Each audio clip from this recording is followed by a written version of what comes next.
Hey, what's going on, Rip City? This is the Blazers Uprise podcast, coming to you on a Friday afternoon. Now, this was pre-recorded the night before, but we should hopefully be going live in the next couple of weeks. Now, before we get into this podcast, we do plan on having audio-only versions available on some platforms where you can just download an MP3 and listen to our podcast without having to be on YouTube. That'll be coming in the short future, as well as those live streams that I mentioned, and we're really excited for that. So, this is Tori Jones. I'm here with my co-host Eric Brandt. Make sure to follow us on Twitter at ToryJonesYT for myself and at HoopsJock for Eric. It'll be down in the description box below. We're both pretty active on social media, so please go leave us a follow, engage with us on there. We definitely like engaging with the community. And then also, if you want to appear on one of these podcasts in the future, there's information down in the description box below on how you can do so. We definitely like to have some of you guys appear on the podcast in the future, and it's pretty cool that we're able to give you the opportunity to do so. So going into our podcast today, we have a few different topics, and the only Blazer related topic we'll be talking about the top 100 rankings that just came out from ESPN. Those rankings were very, very interesting, and we'll get into those. But other than that, we have a lot of small little NBA news, so we'll hop into all of that. So anyway, before we get into this podcast, Eric, how was your week? Oh, it's been pretty good. It's been fun to do these podcasts with you. Yep. And we have a little bit of technical difficulties so far, but hopefully they'll be a little smoother in the future. Yeah, you guys don't want to know the technical difficulties I've been dealing with. I've been trying to get this set up so that we can go live, but there's a lot of different things that have to happen, and I'm not the smartest computer person. I'm pretty well versed, but this stuff is throwing us for a loop. So before pretty much every one of these podcasts, we've sat here for at least an hour just trying to figure some things out. So we're jumping into these podcasts with, at least my brain is a little bit fried jumping into this. So hopefully we have another good podcast for you guys. I know you guys enjoyed that trade marathon. If you haven't watched it, go check it out. But we're just going to jump straight into these topics so that we can maybe keep this podcast around an hour. We are going to try and keep the time a little bit lower than it has been in the past. So the first thing I want to talk with Eric about is the Bucks getting fined for tampering with Giannis Antetokounmpo, who plays for the Milwaukee Bucks.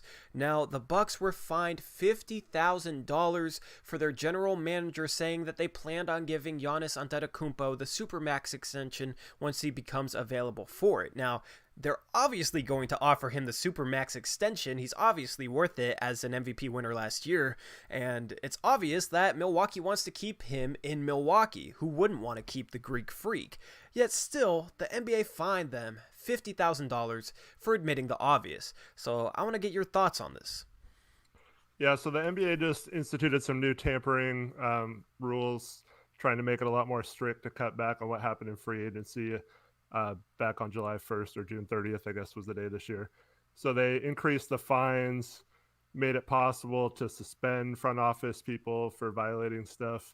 And you also have to keep records for like a year, and you could possibly get audited. And if you don't have records of your communications with free agents, they can suspend you for not keeping records and all that stuff. I doubt they'll really be that strict about it, but they're just trying to act like they're caring about it. Yeah. But I do not understand why it is tampering to talk about your own players.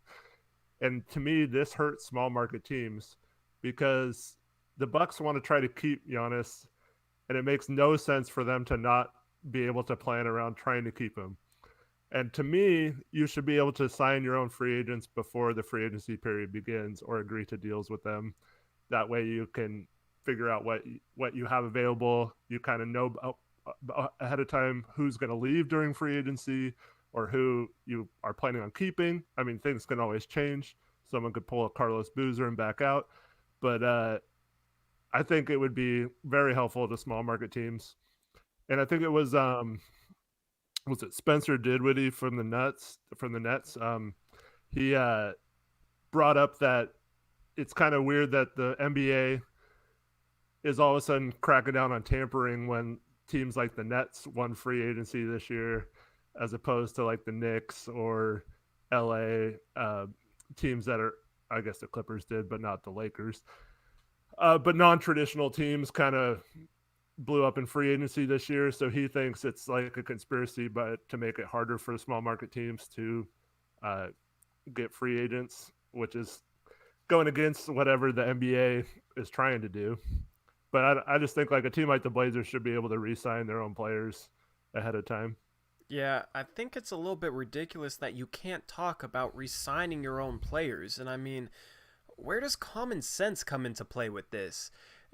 Obviously, he's going to get the supermax extension, and obviously Milwaukee's Yeah, going to you offer it think? to him. Yeah, that their general manager coming out and admitting it, what does that change? And tampering Nothing. rules are in place so that teams can't get an unfair advantage by skirting the rules or even breaking the rules which are in place to they're in place so that you can't talk to other teams' players. That's always been Yeah. my interpretation. It's so that once free agency is coming up, but not quite there yet, you can't make a phone call to a star level free agent and say, this is what we're offering you, this is what we're pitching you, while the other five teams have to wait until free agency to do so if they aren't willing to break the rules. It makes no sense that the Milwaukee Bucks can't talk about their own player and what they plan to do for their own player. It just doesn't seem like it's in the spirit of the rule, which is to protect against small markets, and it's to protect against teams in Milwaukee's position where they're trying to keep their star player, but there's a bunch of other teams that are trying to poach him from the Bucks. It's to protect teams like the Bucks. So it was very, very weird to me that the Bucks got fined for tampering with their own player. They definitely need to continue to work on these rules, make them a little bit more interpretive, make them a little bit more clear, because a lot of the new sort of caveats within it were a bit confusing to me. And the fact that the Bucks got fined for tampering with their own player is something that shouldn't even be a thing. Completely agree. And I understand if it's like because there's rumors that Curry would like Giannis to join him in Golden State in a couple of years. So if they made a comment like their team officials or their GM said, "Oh yeah, we'd love to have Giannis," I understand that's tampering, Yeah, but not your own player. yeah. I mean, uh, it's not something that I expected to see when I woke up. I did not expect to see Milwaukee Bucks fined for tampering with Giannis. If anything, I would have expected the Golden State Warriors are fined for tampering with Giannis Right. because there's been so much noise about how much the Golden State Warriors want Giannis. So that's definitely something that Well, they're gonna have to look at. You shouldn't be fined for tampering with your own player. what I don't understand is how they can't go back and look and see who was tampering this offseason because it was all you have to do is look at the tweets, what time they were. There Yeah, was like 50 players who had already agreed to deals before yeah. free agency signed. Like, why don't they just find all those teams? Like that to me is way worse than what the Bucks said about Giannis. It's almost like you had so many people breaking the rules that you can't really Yeah. punish one of them because It's like an I can NCAA basketball. yeah, I can understand a team going into free agency thinking and knowing that every other team is already talking to the star level free agent. If they want a chance to that star level free agent, they have to go along with the rest of the entire league in terms of breaking the rules. I wouldn't have faulted a team for that because it sucks when somebody, some organization falls behind the curve competitively simply because they're following the rules in place. Meanwhile, those rules aren't regulated enough and aren't monitored enough so that all the competitors are able to get away with breaking them. You know what I mean? You basically get punished for following the rules. So in the past, I didn't blame a team for possibly talking to one of these star free agents before they were actually supposed to. But now the NBA is putting in a bunch of different measures to hopefully monitor that a little bit more, to hopefully catch teams when they do talk to players early. So hopefully it's something that changes. I will be interested in seeing free agency and how that develops when you probably won't get the same slew of deals right off the gun, right when free agency starts. But you could definitely tell many teams were tampering with players and talking to them before free agency started because there was deals breaking right as free agency started. And these teams, you could tell, they already had contract negotiations. You don't hop on the phone and say, hey, I'll offer you this. 10 Okay, I'll seconds. take it. Okay, I'll leak this to Wojnarowski, and it's up in a minute. It just doesn't happen that Right. fast. So, Well, to tie this into the Blazers, I believe they were following the rules this year based on the timeline that Cantor gave because if they weren't forcing Cantor to decide in a certain amount of time once free agency started, they would have already known his decision ahead of time. Yeah. So I truly believe that the Blazers were actually playing fair, and I think all 29 other teams should be stripped of their first round pick, and we should have the first round pick next year. We should be getting LaMelo Ball with that number 1 overall pick. No. Okay, we didn't have this plan, but actually, that's another thing that broke in the past like 3 days is that LaMelo Ball has a chance to be a number 1 overall pick, and I just want to sidetrack onto that a little bit. What's your thoughts on the ESPN report saying that LaMelo Ball could potentially be a number 1 overall pick in next year's draft? I mean, he has a chance to. He's definitely showing out in Australia right now, but I think it's too early for that. I mean, people didn't even have Zion as the number 1 pick at this time. True. Last year. True. So you never know how the hype train works. Man. I think he will be punished a little bit for what's happened with his dad and Lonzo. Yeah.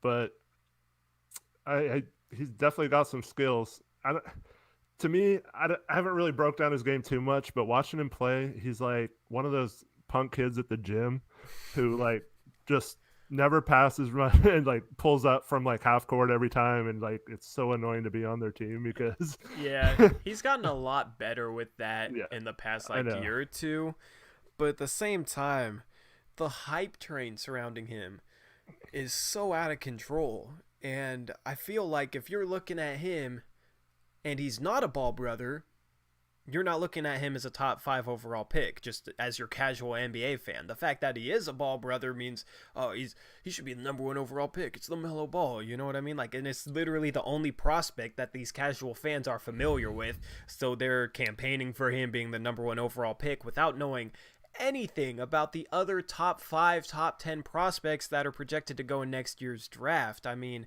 there's a kid out of Israel who nobody knows. I don't even really know how to say his name. His name's like Denny Avdija or something. I watched tape on him last night. If this dude was a Ball brother, this dude would be proclaimed the next greatest thing, the next LeBron. Like, this guy's really, really good. But, you know, he's an overseas player. He's not a Ball brother. He's not a Ball brother that, you know, caused some ruckus over here and then went to Australia and is playing there. You know what I mean? So I just can't stand the hype train. I hope LaMelo doesn't go number 1 overall so that all these people that now they act like they're draft experts and know, you know, LaMelo. I saw multiple comments saying, we've been trying to tell ESPN that LaMelo Ball is worth the number 1 overall pick. You have all these casual fans all of a sudden acting like draft experts, and they know LaMelo should be the number 1 overall pick, and they don't know next to nothing. So I don't want those type of people to get rewarded with LaMelo Ball being the number 1 overall pick. Yeah. And it's kind of weird that they're like, or ESPN's like, oh, he could be the number 1 pick, but they still have him ranked 3rd. Yeah. So they're still two players ahead of him. So it's not like they have him as the number 1 pick right now. Yeah. I think before that they had him like early 2nd round. So that was a little bit surprising, but I feel like somebody at ESPN was like, because they have Mike Schmitz and I forget the other guy. They have the Draft Express guys, the old Draft Express guys doing their scouting and NBA draft type stuff now. And I wonder if somebody at ESPN went to those draft guys and said, hey, you guys need to put LaMelo Ball in your top 5 so that we can break a story about LaMelo Right. Ball potentially being a number 1 overall pick. Because they had him 33rd, I believe, before this, and then all of a sudden he jumps up to 3rd. So I wonder if that was them doing that, or I wonder if that was ESPN using that to get a bunch of ratings, get a bunch of clicks, because LaMelo Ball, he brings in those clicks, he brings in those views, and in the end, he brings in that money for ESPN. So I wonder if they use that to create some revenue. Yeah, now that Lonzo's not in LA, he's kind of hidden right now. You know, the season's starting and you're not hearing as much about him as you would if he was on the Lakers still. I know, it's weird. He went from severely overhyped to just another NBA player. Just and your big average baller NBA no point more. guard. Oh, I know. That overpriced stuff, man. So anyway, we're going to move on to what was going to be our second story. I guess it's our third story now. And that is that the NBA is now making it so that NBA teams have to certify their players' height and weight. I don't know why, but I'm super excited about I am this. too, actually. Like, surprisingly excited.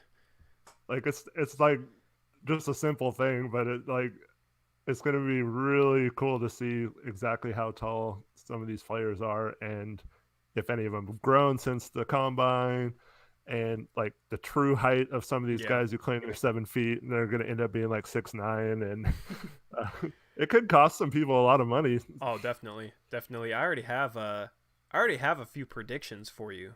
I'll lay out Oh, those nice. predictions right now. Kevin Durant's the obvious one. He's going to be listed as 7 feet tall. That's basically known. Before he was listed as 6'9". He's definitely a 7 footer. He always wanted to not be a 7 footer for Yeah. some reason. Yeah. Do you Um. think he's going to be a legit 7 feet? Yes. Hmm. He'll be 6'11" or 7 feet. I think he'll be 7 feet, but he might be 6'11". But he's definitely taller than the 6'9" he was listed. So, how tall are you without your shoes on? Without my shoes, I am 6'3 3/4", 6'4", something like that. So my NBA height is 6'5". I could Right. probably get my NBA team to fudge it up to 6'6". Well, So, so these measurements have to be without shoes. Uh, so it has to be. ooh, I don't know if I like that. I do because you could always wear like bigger sole shoes. Yeah, but it's not enough of a difference where Yeah, the thing is, if you're 7 feet tall, your soul is probably gonna be like an inch and a half. Whereas if you're right. 6 feet tall, your soul might only be an inch. On the court, that extra half inch adds up. Like it matters because you're wearing shoes when you play on the court. So I think using height for when you're playing on the court matters. It's also gonna be weird seeing the majority of the guys who are correctly measured, they're still going to lose an inch off their height because it's going to be without shoes. So Yeah, Dame's going to be listed as 6'2". CJ's going to be listed as 6'3". Rodney Hood's going to be like 6'7". Nurkic might only be 6'11" now. You know what I mean? That's going to be really, yeah. really strange. And I kind of wish they still did it in shoes, but So oh I'm just a tad under 6'6" without shoes, so like 6'5 3/4". yeah, And I'll tell you right now, some of those NBA players that claim they're like 6'5", I'm a good 2 or 3 inches taller than, so it's going to be rough on them when they have to yeah. claim they're 6'1" now instead of 6'4". um, Funny thing I saw on Twitter was Dirk Nowitzki tweeted at JJ Barea, um, Oh no. asking him if he was okay with, and he linked the thing saying that all the players had to get measured. Yeah. He's going to be like 5'3". Oh, I know Isaiah Thomas is going to be like 4'11", Yep. 5 foot. Poor Isaiah. Oh man, those little guys. I don't know why the NBA decided to do this. It's But interesting. It's I'm fun. You're gonna fascinated have by a it. lot more guys under 6 feet tall now because I feel like they would always just try and bump up those point guards' height to 6 feet tall. I think Chris Yep. Paul is listed at 6 feet tall. If I recall correctly, he's going to be listed at 5'11" now, so that'll be Hmm. interesting. I might be wrong on that, but there's definitely some point guards listed as 6 foot tall that could be 5'11" or maybe even 5'10" if they kind of fudged it up to 6 feet. I got three I, other I height. wonder who the biggest difference will be.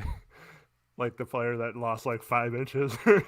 Kevin Love could be one of the biggest Ooh, interesting. losses there. I think he's closer to 6'8" than 6'10". Without shoes, Hmm. you could be getting down to him being 6'7", 6'8" instead of his listed 6'10". Kevin Love's Yeah. that's another one of my predictions was Kevin Love. He's gonna lose a couple inches. Joel Embiid is probably going to gain an inch. He's only listed at 7 feet tall, but if you've seen him next to other 7 footers, that dude is taller than 7 foot tall. I think honestly he's closer to 7'2" in shoes, so with shoes he might be 7'1". But that dude's huge. There was that report after his rookie season, which he didn't play after the year he got drafted, where he grew 2 inches in the offseason, but they never added that on to his official height. So it Right. will be interesting to see his measurement. And then Yeah, he's a big dude. the other guy is Russell Westbrook. I think Mm. Russell Westbrook is a little closer to 6'4", 6'5". Now, subtracting that inch from the shoes, it's still a good chance he could be only listed as 6'3". But with shoes, I think he's closer to like 6'4", 6'5". Just seeing him compared against other point guards who are listed at 6'3", and he does look a little bit taller. Maybe my eyes mistake me, but that's another guy that you can see a small bump up in. It'll be interesting to see how much like hair plays into it too. Anthony I, Simons is trying to reach 6'7" right. with that hair, but I saw Jalen Brown just shaved his like flat top today, did and he? so I bet he's regretting that because that's Oh gonna yeah, cost him like 2 inches. it's gonna be weird to see Jalen Brown without a flat top. He's always He had still a flat had top. he still had his beard, but yeah, it was like it looked Yeah, like but my that's hair. weird. Like, I want to see Anthony without like his whole hairdo. I think that would be really interesting to see because that's kind of like his thing is kind of the weird, right. puffed up hair. So Yep. that'll be very interesting to see. I might go over the Blazers official measurements in a video if you guys want to see it once it drops, once the official measurements drop. The other thing we haven't mentioned in the segment is weight too. It'll be interesting to see if Zach Collins actually gained 15 pounds of muscle. They're not doing weight actually. They're not? Okay. Nope. I was heard They they were said doing weight. they said it fluctuates too much during the Okay, season. see, that makes total So sense. yeah. Yeah, that makes total sense. And I guess they're being like people who don't want to know their weight. Oh, man. Now the other thing they're doing is age, and I don't know how they're going to verify Serge it. Ibaka's going to end up being Yeah. 37 years old. Like if Ibaka has to come certify his birth certificate. Him and Thon Maker. Don Baker. Because Thon Maker had that whole scandal around draft time when Yeah. it was said that he was found in a yearbook from like 10 years prior to him being drafted, and it was a high school yearbook. A dude looked just like him. His name was Thon Maker, so that was really weird. How crazy would that be if this year all of a sudden he's on the 4th year of his rookie deal and he's like 36? 36. He looks old, man. Yeah. Like, he looks old, and he hasn't improved since he got into the league either. He hasn't improved like a young player should have. So, Thon Maker's age, who knows what that is. Of course, didn't we draft, or we drafted and traded that Tarnguy Ngumbo guy? You know who I'm talking about? The guy that fudged his age. He was actually like 26, yeah. 27.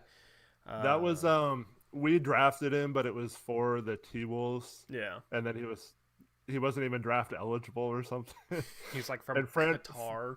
Fran Fraschilla like didn't really know anything about him because he wasn't even on the draft radar. But yeah, that was supposed to be traded to Minnesota, and they just lost that pick because they. That's so funny. It was the end of the draft, so that was fine. Imagine if something like that happened early in the draft, like in the first round. That would be really interesting to see happen. Yeah, I mean, this wouldn't happen with Zion, but like you draft Zion number 1, and then you find out like 2 months later that he's really 26 or something. I still think he'd be the number 1 overall pick, even if he was 26, probably. honestly. But so it'll be interesting to see what comes out for the official heights and the official age. Now will actually be official instead of kind of just random numbers. So who was it that Shabazz Muhammad who his dad fudged his? He had been a year younger for a long time. Like they were trying to. He was a year older than he said. Yeah, so they had him. Like they held him back a year and just started saying like he had a birthday and they just didn't change his age. That's crazy, man. And he was like projected to be the number 1 overall pick when he came out of high school. He was like the number 1 guy. It does, like if you can get away with it, it kind of works because like who knows if he would have been as good if he was a year older. Yeah. But like a year difference in high school and stuff does make a big difference. So that it could work out sometimes, but now they'd find out probably. But that's crazy to even attempt doing that. Like I don't even know why you would think of that when their kid was young enough for them not to notice that it didn't have a birthday this year. So, yeah, that'll be interesting to see what happens with that. The third, and then we have one more rule to talk about in our next segment. One more rule? What do you mean? The new G League rule. Oh yeah, I was just about to hop right into that. I got my list right here. Here we go. G League free throw rule. So what this rule is G League players next season will only shoot 1 free throw for either 1, 2, or 3 points. So say you get fouled and you make the bucket, it's an and 1, you shoot 1 free throw for 1 point, just as how it's always been. If you get fouled on a 2-point shot, you don't make it. Normally you would have gotten 2 free throws. Now you get 1 free throw for 2 points. You make the free throw, you get 2 points for that free throw. You miss the free throw, you get none. If you get fouled on a 3-point attempt, you'll still only shoot 1 free throw, and it'll be for 3 points if you make it, still 0 if you miss. So when I saw this rule, the first thing I thought was they better not be thinking about implementing this in NBA games, because I would hate to see this. Free throws are an integral part of the game. This rule makes me mad. Yeah, it's an integral part of the game, and when you're talking about a pair at the line with the game on the line and you're down 1, having a 50% free throw shooter up there, you can probably get one, tie it to go into overtime, but then it would be either a coin flip between winning and losing that game. What they want to do is speed up the game a little bit. They said it would shave. I don't remember how much time they said it would shave off, but it seemed like an overestimation. It was like 10 to 12 minutes. I don't know if you have that. I don't have the exact numbers, but I don't see it being that much. Like, Yeah, I mean, how many? it's It it's takes. more the stoppage in between the free throws. Like, just Yeah, cut down on that. Like, just get the ball out of the net and give it back to him and go again. Like, it doesn't have to be that long, but sometimes it yeah. takes like 30 seconds for everyone to give each other a high five and all these Huddle different up. They have those huddle ups and stuff yeah, without calling timeout. It's like a little mini yeah, team timeout at the free throw line. If you want to shorten the pace of the game, do that. Don't affect what's integral to the game. Don't take away a free throw and make one free throw worth 2 or even 3 points. I think that's absolutely ridiculous to do. And the second free throw, you already have the guy at the line. He makes the yeah. free throw. You take the ball out. You give it back to him within 2 seconds. It takes him, what, 5, 6 seconds to shoot another free throw. That's literally only an additional, like, 8, let's even say 10 seconds. And when you talk about how many free throws are shot during a game, maybe 50 overall. So you're talking about 25 free throws that take an additional 10 seconds to shoot. That's like an additional 4 to 5 minutes. And when you're trying to shave off time, only shaving off 4 to 5 minutes while completely changing something that's integral to the game makes absolutely no sense to me. Completely agree. And I don't even see why the pace of play is an issue right now. It's not. It's not like baseball where games are taking like 3.5 hours and stuff, It's not and even like you have 162 games. Yeah, it's Like, not even like football either, because football games take like 3 hours as well. Baseball games take 3 hours, maybe more. NBA games only take 2.5 hours. yeah, I think it's perfect the way it is. But So hopefully we don't see that going to the NBA. I would say, oh, it's interesting to watch in the G League next season, but I don't watch the G League, and that's actually a rule change that literally affects absolutely nothing in terms yeah, of the game except for 2 or 0 instead of, one free throw what for 1 point. if they want to kind of speed up the game? One cool rule they do have in the G League is you have one timeout that's just like an advance the ball timeout. Yeah. I think they tried this in summer league too. So you just call a timeout and you advance the ball. You don't really have to huddle up or do anything. I mean, if you really want to make the pace of game faster, when the ball goes out of bounds, why not just make it like soccer? Ball goes out of bounds, you whistle whose ball it is, you run over, grab the ball, immediately throw it in. That would be fun. That would be kind of exciting. That would be something interesting to watch. That's what they should have implemented in the G League, not taking away a free throw and making only one free throw for every single foul. Make it like soccer. Experiment a little bit more, because the thing is, like, that's not even a Yeah. rule you have to experiment with. The G League likes to experiment with stuff like shortening the shot clock after an offensive rebound, which they brought to the NBA, which is something that I like. Yeah. Different type of rule changes. That's not a rule change you need to experiment with. So I don't understand this. It's very silly to me, in my opinion. Yeah, just shoot the free throws. So jumping into our next topic, ESPN released their top 100 player rankings. They do this every year, and every year I'm always very frustrated with where they're ranking the Portland Trailblazers. Now, there was specifically one Portland Trailblazer that's getting a lot of attention for where he was ranked, and that was CJ McCollum, who was ranked all the way up there in 13th. Now, I'm interested to hear what you think CJ should be rated and what your opinion is on ESPN actually giving a Blazer some respect and ranking CJ 13th. I was shocked to see he was that high, and I don't think he's that high. He's probably closer to his previous rank last year of 30 than 13, in my opinion. Basically, I feel like CJ isn't quite as good as some of these guys who are like a leader on their team and carry their team into the playoffs. It's a little hard with teams that have multiple stars on them how to judge how good individually those stars are. And CJ falls into that category. If he was on his own team, say he was traded to Orlando or something, he'd be putting up probably 27-7, and you get a much clearer picture of how he is compared to some of these guys. But I think 13 is pretty high. I mean, it's cool to see him that high. Yeah. But The one guy that was ranked way below him that I would not put him ahead of was Klay Thompson. Now, of course, Klay is going to miss the majority of next season due to injury, and that came into play. But still, I don't agree with 13 either. I do think he deserves to be ranked between like 18 to 25, maybe 18 to like 27, 28. I'm not really sure. I'd have to lay out a whole list of NBA players, but I do plan on trying to get a top 100 player list of my own, and it should be a lot better than ESPN's because there were some pretty whack rankings. Whack rankings. That's hard to say. Try and say that at home. That's not easy to say. There was bad rankings in there. 13 is basically guaranteed all-star, right? Yeah. And that's like all NBA if you're a top 13 player. Like, true.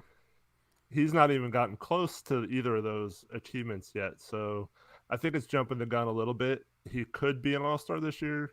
That's something we could talk about in the future. But I just don't see him ahead of some of these guys who have proven it year in and year out. And I'm glad the success leads to some people thinking we're better individually, but they don't think our team is better. So yeah. Nurkic was far lower than I thought. CJ was too high. I think CJ deserved to be around 20. Nurkic was ranked 83rd. Nurkic deserved to be around 40 and 50, in my opinion. Yeah. If he was healthy, he would have been. But it's just so hard to put, like you mentioned, Klay. Like he's going to miss most of the year. So if it's a ranking for just this year, do you factor in his injury, or you just say like health doesn't matter in this situation? In my opinion, and what I'm going to do with my top 100 player rankings is I'm just going to factor in basically their value as an individual player at this point. Klay Thompson is still one of the most valuable players in the league due to his skill set despite his injuries. So I don't think when you're talking about top 100 players in the league that you should take injury into account. Now, ESPN did say top 100 players for next season, so obviously they did. It's a little different if you're just looking at the top 100 players in the league. So my top 100 rankings will be a little bit more like that. Again, I might not get them out. It's going to take a lot of work to get them out on top of the podcast, but I am hoping that I can get a little something, some sort of rankings out there, even if they're minimal, even if it's just a few little graphics or something, because I want your guys' opinion on how I rank some of these players. So that is something that we'll end up getting to. The last guy we got is Durant on this list, or I didn't see his name? No, because they released all but the top two, and the top two are obviously Kawhi and Giannis because LeBron was number 3. Kawhi and Giannis were the only players that weren't on this list. So in his case, they just didn't include him because he's not playing this year, but Klay Thompson could be back like the last couple months in the season, so he's included. But the thing is only being back for 2 months, I don't know why they wouldn't just exclude Klay in general. If you're talking about top, that would have made more sense if you just said, he's hurt right now, so we just decided not to put him on this year instead of putting him like way down where he doesn't belong. Yeah, it was it kind of shocked me to see CJ at 13, especially Klay at 49. The last player that we got to talk about from the Portland Trailblazers is Dame, who finally cracks the top 10. I believe this is the first year ESPN has put them in their top 10, and it's much deserved. But he's also below a couple guys that I don't think he should be below. He's below Nikola Jokic, who's ranked 7th, and Joel Embiid, who's ranked 8th. Now, I think Dame's better than both those players, but I'm interested to hear your thoughts on that. It's probably pretty close between those three. Embiid is, if he was ever capable of playing a full season, I know he's gotten close the last couple of years, but he's definitely talented. But yeah, they still haven't really accomplished anything. I think us getting to the Western Conference Finals, kind of like with CJ, definitely bolstered Lillard into that 9th range. I'd probably, like, if I just had to say it without looking, I'd probably put him in that 7th. Yeah, so 2 spots ahead, which would be Jokic and Embiid. Yeah. Can't really put him above Curry. Anthony Davis, you could, until he actually proves something. He's been healthy. He winded his way out of New Orleans. They made the playoffs 2 years with him. Dame's made the playoffs every year but his rookie year. Yeah, so you could argue that he should be higher than Davis. And I'm not saying he's a better player if you're just talking in a vacuum. but he's definitely proven more than Davis has as a player. Yeah, it's interesting thinking about Davis, and he puts up great stats, but how much does his style of play, how much does his level of play contribute to winning actual basketball games? Because as the number one option, it's not like he's had terrible supporting casts. He's had Eric Gordon, who was still a very good player when he played for New Orleans. Of course, Gordon has injury issues. He's had Drew Holiday for a few years. He had Tyreek Evans for a portion of time, but Tyreek had his injury issues as well. But even when those teams were very healthy, they still didn't do as good as they should have done with a top-notch NBA player like Anthony Davis. So he hasn't had much success, and he puts up great stats, but I almost wonder if it's something like with Kevin Love in Minnesota, where the dude just got a ton of stats and didn't really help his team win. I don't know what you think about that, but if you look at it so that hard. way. I guess this season we'll find out, right? Yeah, definitely. But then again, he's not going to be the number one player, so I guess we still won't find out. I don't think he can be a number one player on a championship team. I think he's kind of proved that in New Orleans. That organization just did such a terrible job at building pieces that fit around him. Yeah.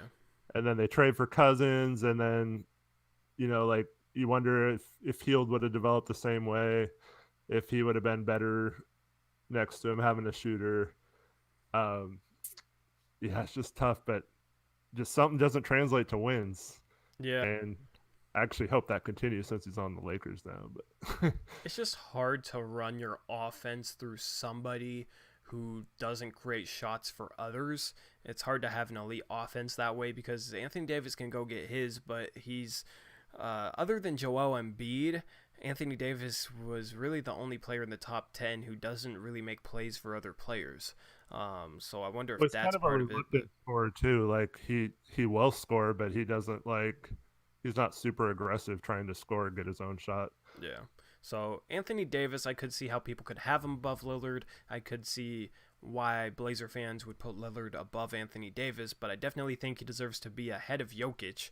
Jokic is a great player, but just watching them in the 7-game series, Jokic did not get the defensive attention that Damian Lillard got. So for everybody out there saying, what did Dame do in the Western Conference semifinals? He got saved by CJ. Well, Dame was being completely loaded up on, and their whole defense was engaged to try and get the ball out of Dame's hands so Dame couldn't beat them. I didn't see the same level of attention to Jokic. Maybe that's because he's such a good passer, but Jokic can't take over the offense from a scoring standpoint quite like Dame can, and I think that comes into play when you get into postseason basketball and you need somebody who can take over games or be enough of a threat where you have to double him, and that opens up other things. So I would definitely have Dame above Jokic, and I'd have Dame above Embiid. Part of the reason being, as you said, he does have his injury issues, and Embiid's a great player, but I still think Dame is top 7 if you're not going to include KD in this list. I think he's 8th if you do include KD. I think that's a pretty good spot for Dame.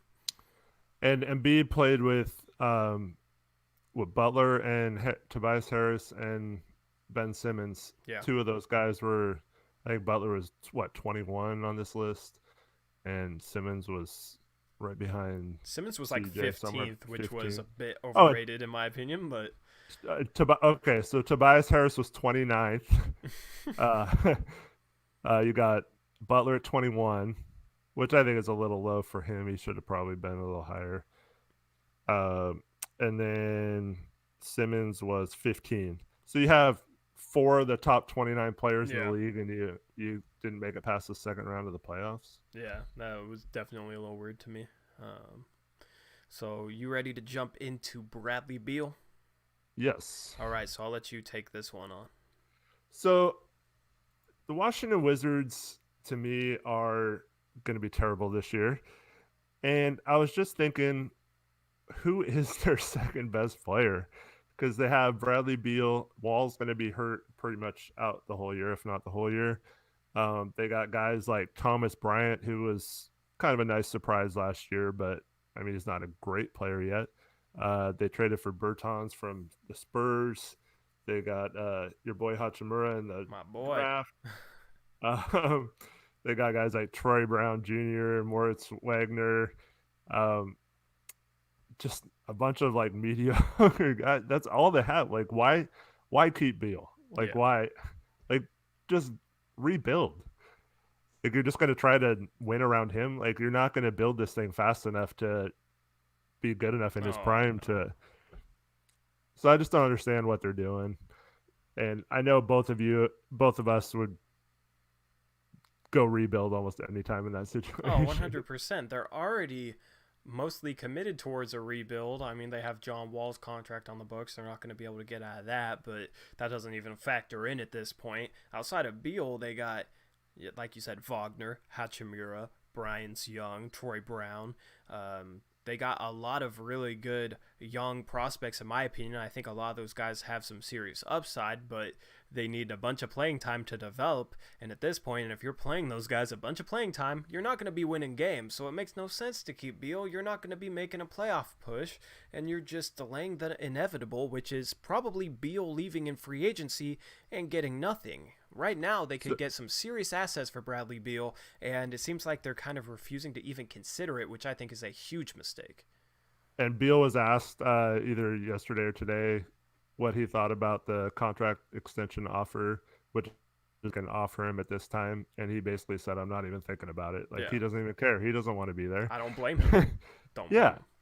and they're in a situation where they don't owe any of their future first round picks to anyone. So why not just tank and be bad for a few years and regroup around? I mean, I guess they have a couple young guys that could develop, but not anyone that's probably going to be a star. Yeah, I mean, right now they're looking at probably like the seventh, eighth pick in the draft, or they could trade Bradley Beal and have more future first round picks and be looking at the first through third pick in the draft because of how bad they would be without Beal. I would think that that would be a lot better situation than getting the seventh or eighth pick and possibly risking Bradley Beal getting injured and his trade value declining, or if they hold the on for this much longer, then you could be looking at Bradley Beal leaving in free agency. I definitely think it's a bit of a mistake the route they're taking. I think they need to fully hit the rebuild button and completely blow this thing up.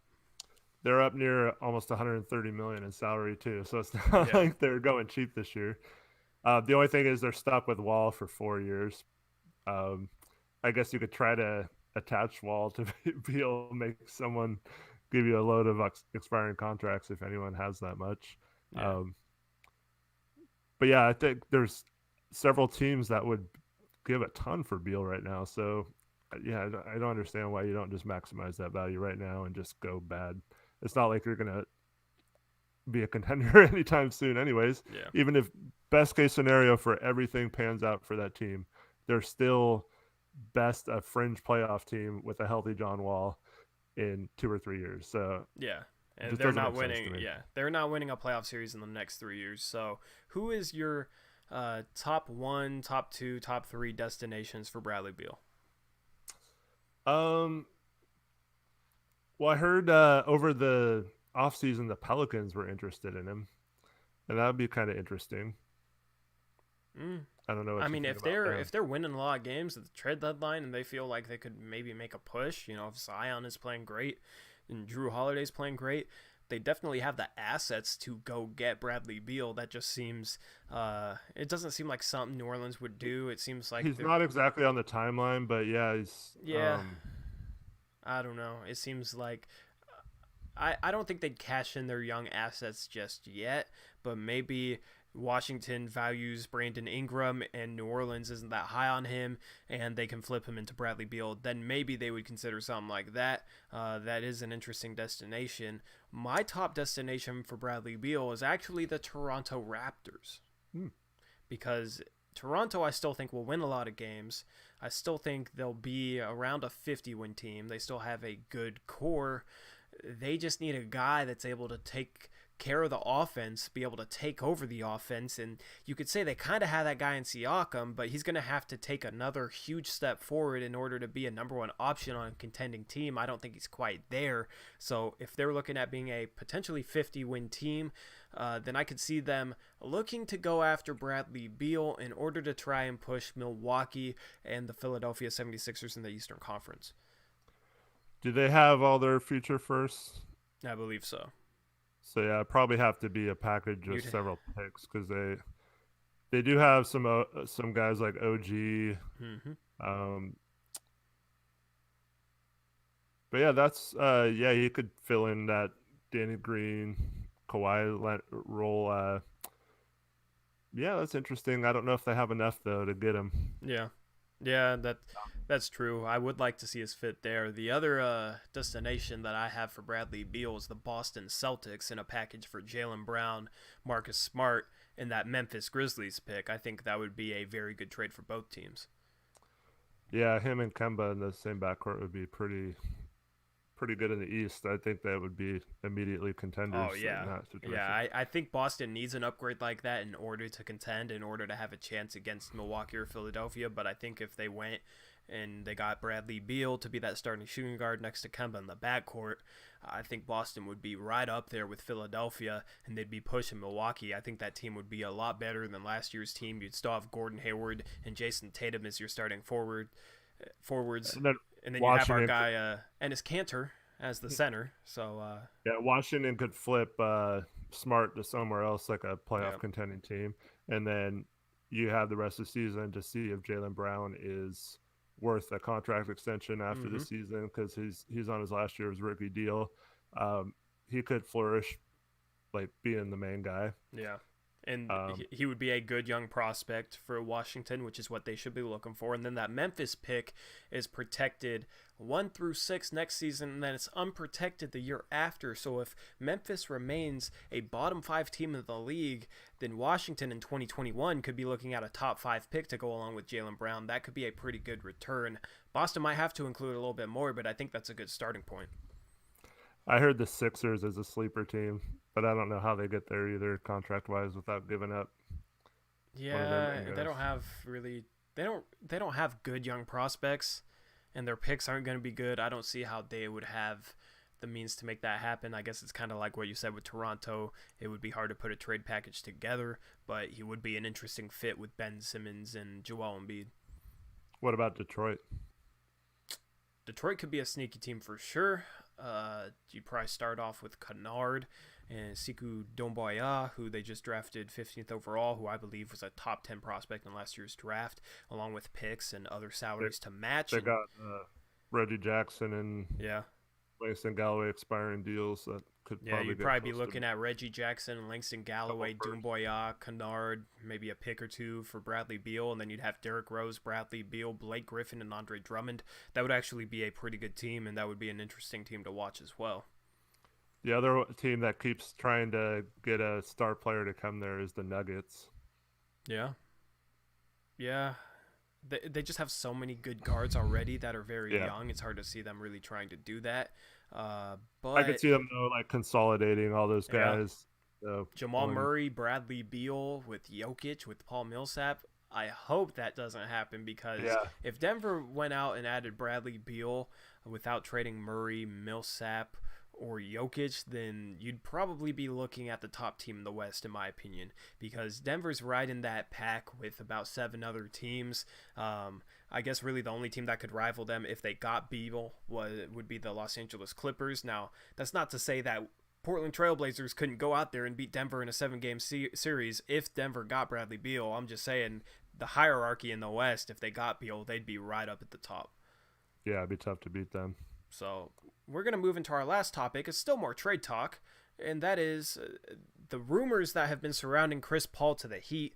Now, these rumors have been going on pretty much all summer. They took a hiatus for the past month or two. The NBA dead period starting in August, kind of through this time where no rumors seem to come out, where nothing seems to be talked about. But lately, there's been more rumors popping up.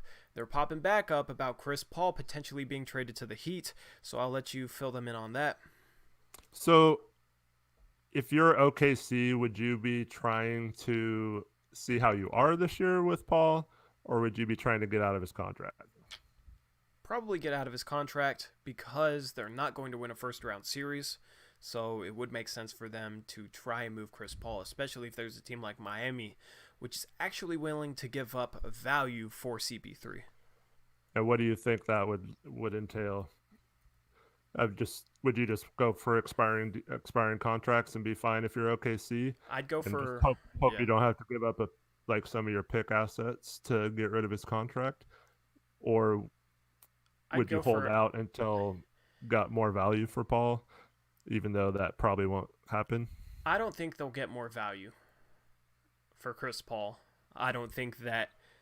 I think that Chris Paul's value will continue to decline as he ages. So whatever they get right now is probably the best package they can get for him. I would trade him for expiring contracts, partly because I think that he actually hurts Shai Gilgeous Alexander's. I don't even. I hate saying that dude's name. SGA. We're gonna call him Yeah. SGA. I think that having Chris Paul there with SGA actually hurts his development because Chris Paul is such a ball dominant player. But Gilgis Alexander, that dude's a point guard too. That dude needs to be learning how to run an NBA offense in order to help his development. But that's not gonna happen when you have Chris Paul. They're probably gonna start SGA as the two guard off the ball, and I don't think that's the best move for him going forward because I think his value lies mostly in him being a 6'6" point guard that can do a good job putting length and guarding other top-notch NBA point guards and then running the team. So that's part of the reason why I just want to get rid of Chris Paul if I was an OKC Thunder fan. And if you can get back expiring contracts, then I do it 100%. But I believe that OKC should hold out for Bam Adebayo. If Miami is willing to give up expiring contracts as well as Bam Adebayo, I'd jump on that immediately if I was OKC. But do you think the Heat would do that? No, I don't think that he would do that. From what I've heard, they're not willing to include Bam in a trade package for Chris Paul, as they shouldn't.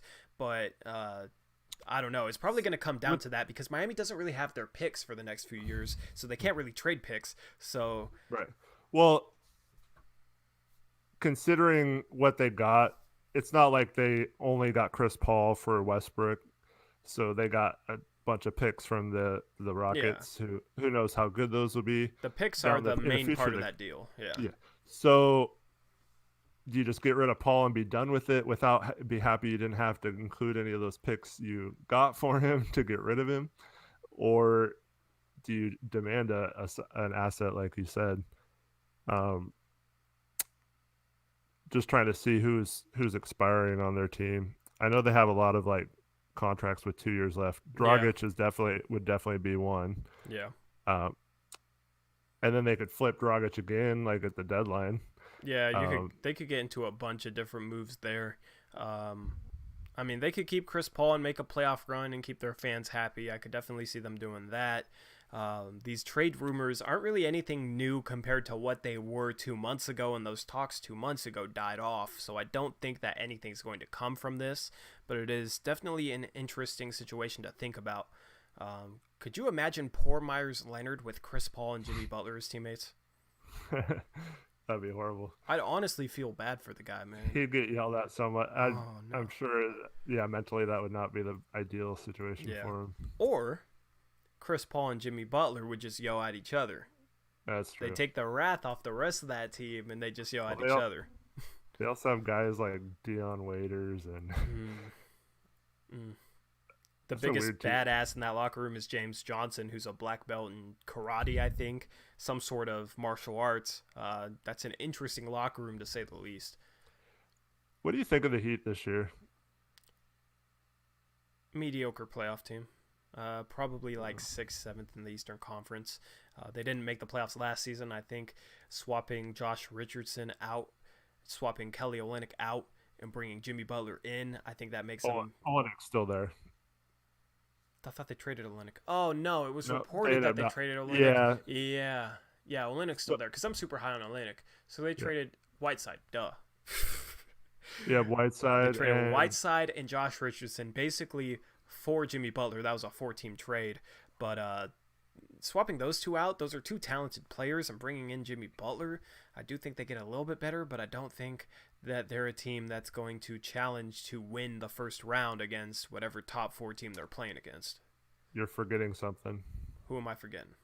Myers Leonard. Oh yeah, I mean, like if Myers Leonard turns into what everybody dreamed he could be, then yeah, they could definitely win an NBA championship the next 5 years.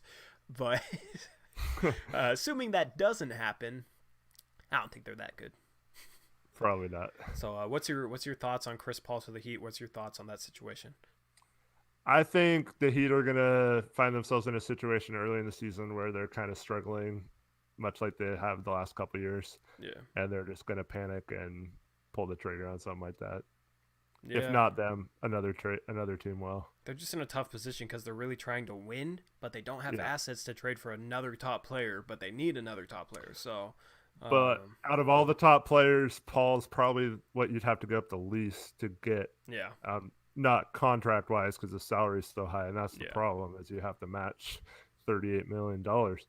But in terms of like having to give up picks and a lot of good players, that's probably one player you wouldn't have to do in that situation. Yeah. Yeah. So, I mean, I don't know. That's why the rumors do make sense because that's really the only star out there that the Heat might have the means to get. But Chris Paul with that team, if Chris Paul does get traded for expiring contracts, say Dragic, and say they trade James Johnson, I think he has 2 years left. I can't remember. But say Chris Paul gets traded for James Johnson, Goran Dragic, and like a 2026 first round pick. How good are the Miami Heat then? If Paul's healthy, that's okay. But then you have the problem where like Justice Winslow last year played a lot better when he became like the de facto point guard, and he's not going to see the ball at all now, and he's not a good off the ball player as he's shown previously in other roles. So like you're kind of just messing his value up. I guess they could just trade him as part of the trade. Yeah.